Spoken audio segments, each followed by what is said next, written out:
ನಾವು ಅಂಜಿರೆಡ್ಡಿ ಅವ್ರ ಮಗ. ನಾವು ಆಂಧ್ರ ಪ್ರದೇಶದಿಂದ ಬಂದಿದ್ದೀವಿ. ಇಲ್ಲಿ ಬಳ್ಳಾರಿಯಲ್ಲೇ ಇದ್ದೀವಿ. ಸಿರಿಗುಪ್ಪ ತಾಲೂಕು ಹಲೇಕೋಟೆದಲ್ಲಿ 51 ಎಕರೆ ನಮ್ಮದು ಲ್ಯಾಂಡ್ ಇದೆ. ಆದರೂ 2014ದಲ್ಲಿ ನಾವು ಖರೀದಿ ಮಾಡ್ಕೊಂಡಿದ್ದೀವಿ. ನಮ್ಮ ಅಪ್ಪ ಅಮ್ಮ ಜೊತೆ ಬಂದು ನಾನೇ ಇದ್ದು ಖರೀದಿ ಮಾಡಿದ್ದೀನಿ. ಖರೀದಿ ಮಾಡಿದ ಮೇಲೆ ಎಲ್ಲ ಡಾಕ್ಯುಮೆಂಟ್ ವೆರಿಫಿಕೇಷನ್ ಮಾಡಿದ್ದೀವಿ, ಓನರ್ಸ್ ಜೊತೆ ಮಾತಾಡಿದ್ದೀವಿ, ಆಮೇಲೆ ನಿರ್ಣಯ ತಗೊಂಡು ನಾವು ಖರೀದಿ ಮಾಡ್ಕೊಂಡಿದ್ದೀವಿ. ಇದರಲ್ಲಿ ಎಷ್ಟು ಸುಳ್ಳಿಲ್ಲ, ಏನು ಫುಲ್ ಡಾಕ್ಯುಮೆಂಟೇಷನ್ ಪ್ರೂಫ್ ಆಗಿದೆ ನಮ್ಮ ಹತ್ರ. ಎಲ್ಲ ಟ್ರೇಸಬಿಲಿಟಿ ಆ್ಯಂಡ್ ಟ್ರ್ಯಾಕಿಂಗ್ ಎಲ್ಲ ಇದೆ. ಈಗ ಏನು ನಡೀತಂದರೆ 2014ದಲ್ಲಿ ನಾವು ಖರೀದಿ ಮಾಡಿಕೊಂಡು ಲ್ಯಾಂಡು, ಅದು ಭೂಮಿ ಸರಿ ಇಲ್ಲ.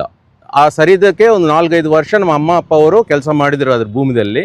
ಆಮೇಲೆ ಏನು ಮಾಡಿದರು, ಅದು ಸರಿಯಾಗಿ ರಿಸಲ್ಟ್ ಬರ್ತಾ ಇಲ್ಲ ಅಂತ ಕೋವಿಡ್ ಈ ಸಮಯದಲ್ಲಿ ಸ್ವಲ್ಪ ಟೈಮ್ ಗ್ಯಾಪ್ ಬಂತು. ಗ್ಯಾಪ್ ಬಂದ ಮೇಲೆ ನಾವು ಮತ್ತೆ ಆವಾಗ ಗೊತ್ತಾಗಿದೆ ಏನಂದರೆ, ಕೆಲವರು ಆ ಲ್ಯಾಂಡ್ ಬಗ್ಗೆ ಅದು ಇದು ಅಂತ ಬೇರೆ ಬೇರೆ ವಿಷಯ ಹೇಳಿ ಗೌರ್ಮೆಂಟ್ ತಗೋಬೇಕು ಅದು ಇದು ಅಂತ ಹೋರಾಟ ಮಾಡ್ತಾಯಿದ್ರು. ಆದರೆ ಅದು ಕರೆಕ್ಟ್ ಅಲ್ಲ, ಅದು ನಮ್ಮ ಪ್ರೈವೇಟ್ ಪ್ರಾಪರ್ಟಿ. ಇನ್ನೊಂದು ವಿಷಯ ಏನಂದರೆ, ನಮ್ಮ ಅಪ್ಪ ವಯಸ್ಸದಿಂದ ನಮ್ಮ ಅಮ್ಮ ಅವರು ಎಕ್ಸ್ಪೈರ್ ಆಗಿದ್ದರು 2023ದಲ್ಲಿ. ಅದಕ್ಕೆ ನಮ್ಮ ಅಪ್ಪ ಅವರು ಏನು ಮಾಡಿದರು, ನಮ್ಮ ಅಕ್ಕ ಮೇಲಕ್ಕೆ ದಾನಪತ್ರ ಮಾಡಿದರು. ಪ್ರಾಪರ್ಟಿನ ದಾನಪತ್ರ ಮಾಡಿದವಾಗ ರಿಜಿಸ್ಟ್ರೇಷನ್ ದಾನಪತ್ರ ಮಾಡಿದರು, ಮತ್ತು ಪೋತಿಪಟ್ಟ ಮಾಡಿದರು.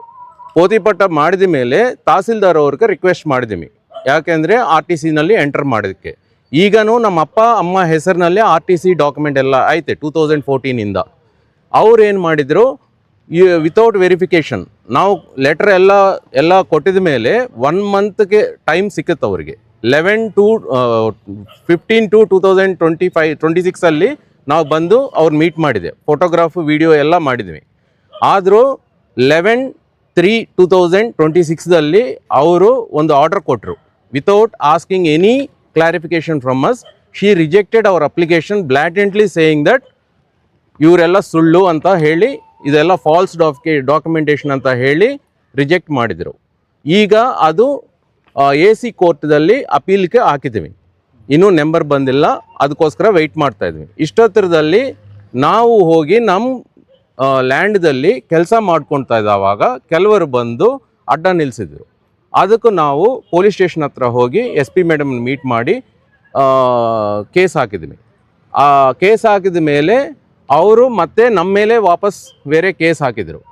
ಅದಕ್ಕೆ ಸಂಬಂಧಪಟ್ಟವೆಲ್ಲ ಅಂದರೆ we are not there in the position at the time of the case and everything is fabricated, ಅದೆಲ್ಲ ಸುಳ್ಳು. ಆದರೂ ಅದಕ್ಕೂ ನಮ್ಗೆ ತೊಂದರೆ ಕೊಡ್ತಾಯಿದ್ರು. In this press I want to only request all the officials who are involved in this to take a fair stance of the entire documentation and do the needful justice to us, and also ensure that such malpractices are not malpractices are prevented, and not to encourage people like Shivashankar and also other people who are just causing trouble without any documentary evidences, and also they are disturbing the public at large.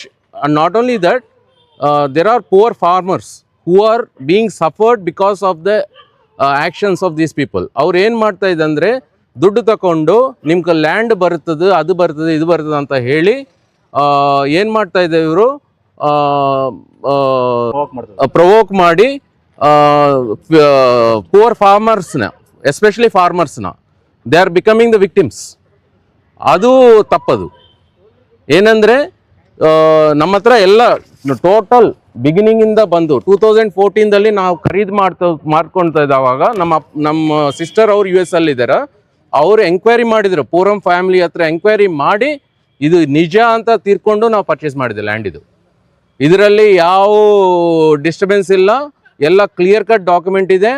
Owners ಎಲ್ಲ ಬದುಕಿದರು, ಹಂಪಾರೆಡ್ಡಿ ಬದುಕಿದರು, ರವಿರೆಡ್ಡಿ ಅವ್ರ family ಎಲ್ಲ ಬದುಕಿದ್ದರು, ನಮ್ಮ ಅಪ್ಪ ಅವರು ಇದ್ದರು, ನಮ್ಮ ಅಮ್ಮ ಒಬ್ಬರೇ ಎಕ್ಸ್ಪೈರ್ ಆಗಿದ್ದರು. ಎಲ್ಲ ರೆಕಾರ್ಡ್ಸಲ್ಲಿ ಇದೆ. ಕೋರ್ಟ್ ಕೇಸಸ್ಸು ಮತ್ತು AC ಆಫೀಸ್ದಿಂದ ಹಂಪಾರೆಡ್ಡಿ ಅವ್ರಿಗೆ ಇದಾಗಿದೆ, ಏನು ಲ್ಯಾಂಡ್ ಟ್ರಾನ್ಸ್ಫರ್ ಆಗಿದೆ. ಎಲ್ಲ ರೆಕಾರ್ಡ್ಸ್ ಇದೆ. ಇದಕ್ಕೆ ಏನು ರಾಂಗ್ ರೆಕಾರ್ಡ್ಸ್ ಇಲ್ಲ, ಎಲ್ಲ ಕ್ಲಿಯರ್ ಕಟ್ ರೆಕಾರ್ಡ್ಸ್ ಇದೆ.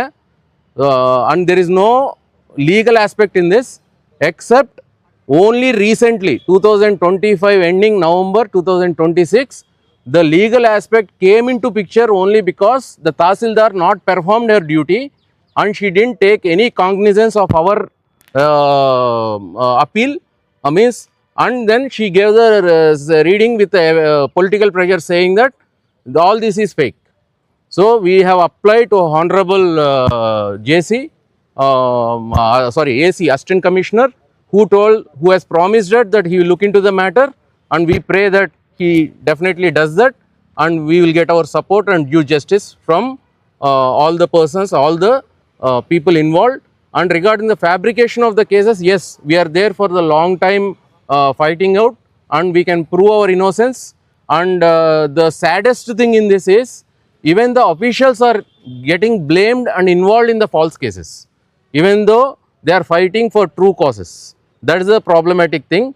Even the previous owner of the land, he has been framed under the case along with us, just because that we went and made a complaint against the miscreants who came and sat before the tractor in our land when we are plowing the field. So this is the truth what I want to convey today, and I hope that due justice will come.